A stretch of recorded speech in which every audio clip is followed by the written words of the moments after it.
Hi dear friends, अपने इस channel पे हम बात करते हैं लॉ ऑफ रेजोनेंस की, मैनिफेस्टेशन की एंड लॉ ऑफ अट्रैक्शन की। आज हम क्या बात करने वाले हैं? आज मैं आपको बताने वाली हूं ऐसे 3 झूठ जिनके बेसिस के ऊपर हम पूरी जिंदगी जी जाते हैं। और कभी कभी तो ऐसा भी होता है कि हम उन झूठों पर इतना ज्यादा बिलीव करते हैं कि हमको किसी और की बात जो है ना वो समझ में भी नहीं आती, सुनाई ही नहीं पड़ती। जानना चाहेंगे ऐसे 3 झूठ या 3 लाइज कौन से हैं जिनको हम रैशनलाइज करते हैं? पहला झूठ है लाई ऑफ इन्फ्लुएंस।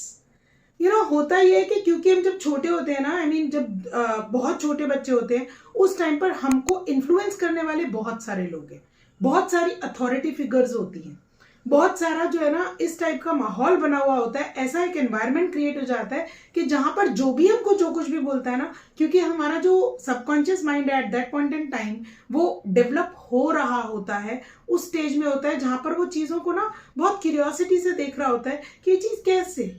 लेकिन हमारी उस क्यूरियोसिटी को वहीं पर दबा दिया जाता है और हमको बता दिया जाता है। फॉर एग्जाम्पल, बहुत सारे सुपरस्टिशंस जो हम लेकर चलते रहते हैं सारी उम्र, जैसे कि बिल्ली रास्ता काटेगी तो गड़बड़ हो जाएगी, एटसेट्रा एटसेट्रा एटसेट्रा, बहुत सारे हैं, आपको भी पता ही होंगे। पैसे पेड़ पर नहीं उगते हैं, ये सारे लाइज, वो सारे झूठ, ठीक है। और दूसरी जो हमारी अथॉरिटी फिगर्स होती है, हमारे पेरेंट्स, हमारे जो आसपास के जितने भी हमारे रिलेटिव्स हैं, और धीरे धीरे बड़े होते होते हमारे 3 या 4 साल में जो हमारे पीयर ग्रुप बन जाता है, तो कौन से ऐसे लोग होते हैं जो हमको बहुत ज्यादा इन्फ्लुएंस करते हैं, जहां पर हमको ना जो भी वो बोलते हैं ना वो ही सच लगता है। क्यों? क्योंकि वो एक अथॉरिटी फिगर हमको बता रही है, ठीक है। And because of this influence हम उन सब बातों पर बिलीव कर लेते हैं, हम उन सब चीजों को एक्सेप्ट कर लेते हैं जो चीजें हमको बोली जाती हैं, ठीक है। यानी कि बड़ों के सामने हमें बात नहीं करनी चाहिए, मतलब ऊंचे सुर में बोलना नहीं चाहिए, और हमको अपना व्यू पॉइंट नहीं रखना चाहिए, हमको अपने आप को एक्सप्रेस नहीं करना चाहिए। अगर आप एक्सप्रेस नहीं कर पा रहे हो तो आप शाय हो, एटसेट्रा एटसेट्रा एटसेट्रा एटसेट्रा। अब आप याद करके देखिए ऐसे कौन से बहुत सारे लाइज हैं, बहुत सारे झूठ हैं जिनको बिलीव कर कर आज तक आप अपनी लाइफ में वही सब काम करते आ रहे हैं जो आपको बचपन में किसी ने बताया था और आपने उनको चेंज करने की कोशिश ही नहीं की।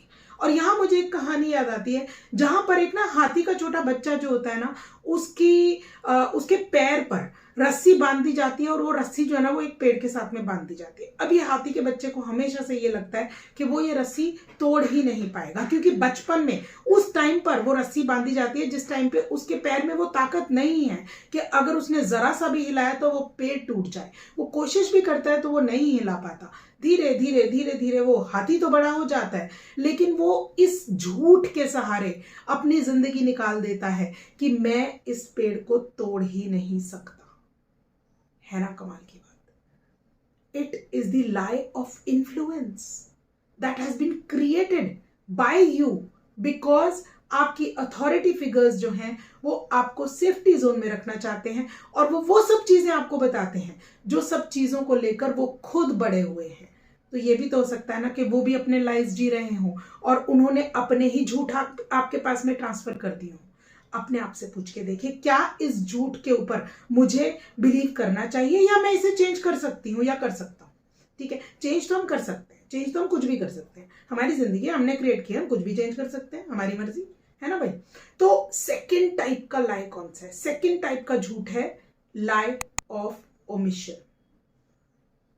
बहुत सारे ऐसे जो एपिसोड्स होते हैं हमारी लाइफ के, जिनमें से कुछ चीजें जो होती है ना वो हुई भी नहीं होती हैं, लेकिन हमारा माइंड जो है ना उन चीजों को अपने आप इमेजिन कर लेता है कि मेरे साथ में। आप खुद सोच के देखिए, बहुत सारे ऐसे एपिसोड्स हुए होंगे जो एक्चुअली वो सब चीजें नहीं हुई हैं, लेकिन आपने कुछ ज्यादा ही चीजें अपने मन में जो है ना इमेजिनेशन की वजह से भर ली, ठीक है। यानी किसी ने इतना कुछ बोला भी नहीं है, लेकिन क्योंकि हमारा जो दिमाग है वो उस इंसान के प्रति नेगेटिव सोचता है, इसीलिए हमने एज्यूम कर लिया कि उसने ये भी बोला था, और फिर हम इस झूठ को सच मानने शुरू हो गए, ठीक है।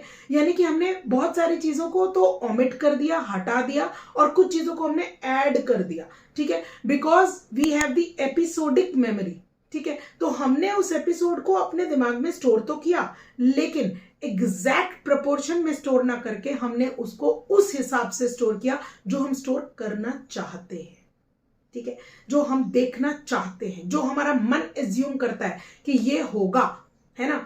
जैसे कि अब आप खुद सोच के देखिए कि हो सकता है आपके मदर इन लॉ के साथ में, या हो सकता है आपके हस्बैंड के साथ में, हो सकता है आपके बच्चों के साथ में, अगर किसी ऐसे इंसान के साथ में जिसको आप बहुत ज्यादा पसंद नहीं करते हैं, कोई एक ऐसी मेमोरी, आप उसको जरा ध्यान से कोशिश करिए, देखिए क्या वो सच में ऐसा हुआ था, या कुछ चीजें आपने मेक बिलीव पैटर्न के हिसाब से खुद के अंदर डाल ली और उसको आपने अपनी एपिसोडिक मेमोरी में स्टोर कर लिया।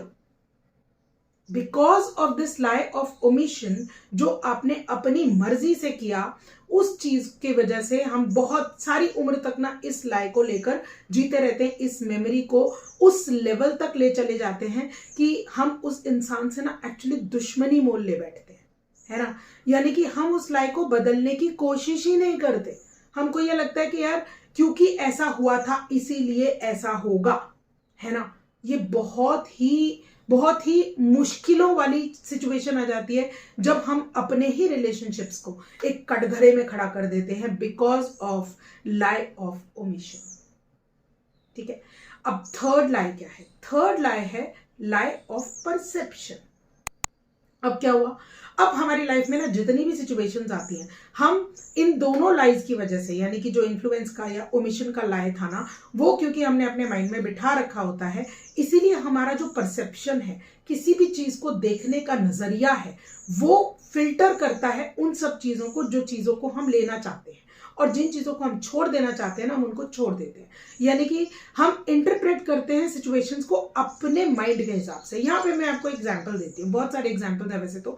सपोज एक घर है, ठीक है, और एक आइसोलेटेड प्लेस में, एक जंगल में एक घर है, ठीक है, एंड वहां से एक जो है ना चोर निकलता है, वो सोचता है वाओ यार क्या बढ़िया सा घर है, यहाँ पर तो मैं अपना चोरी का सामान जो है ना वो छिपा सकता हूँ, ठीक है। अब वहां से जो है ना एक साधु निकलता है, तो वो सोचता है वाओ यार क्या बढ़िया सा घर है, यहाँ पर तो मैं बैठकर ना अपनी मेडिटेशन कर सकता हूँ। फिर कुछ दोस्त वहां से निकलते हैं जो कि रात को अपना मजे करने चाहते हैं, मस्ती करना चाहते हैं, तो वो उस घर को देखते हैं, कहते हैं वाओ यार क्या मस्त जगह है, यहाँ पर बैठकर तो जो है ना हम सब बैठकर अपना आराम से पार्टी कर सकते हैं, इंजॉय कर सकते हैं, ठीक है। तो आपने ये नोटिस किया कि हर इंसान उस घर को अपने फिल्टर्स के अकॉर्डिंगली परसीव कर रहा है, देख रहा है अपने नजरिए के हिसाब से, ठीक है। तो हम हर एक सिचुएशन को, हर इंसान को, हर सिचुएशन में जितनी भी चीजें हमारे अराउंड हो रही होती है ना, उनको अपने नजरिए के हिसाब से देखना शुरू कर देते हैं। क्यों?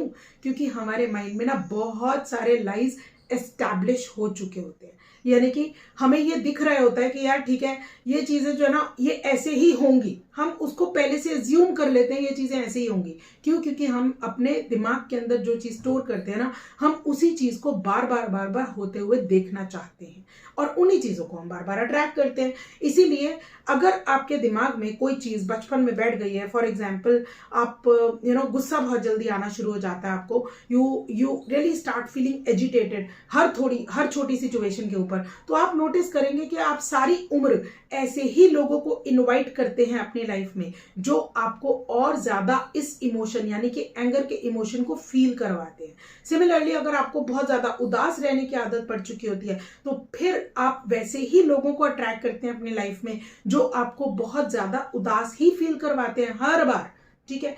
तो आप ये नोटिस करके देखिए कि क्या मेरे इमोशंस, जितने भी इमोशंस हैं, क्या मैंने उन्हें आज सीखा है, या ये मेरे उन लाइज की वजह से है, उन झूठ जो मैंने अपने माइंड में स्टोर कर रखे हैं उनकी वजह से है।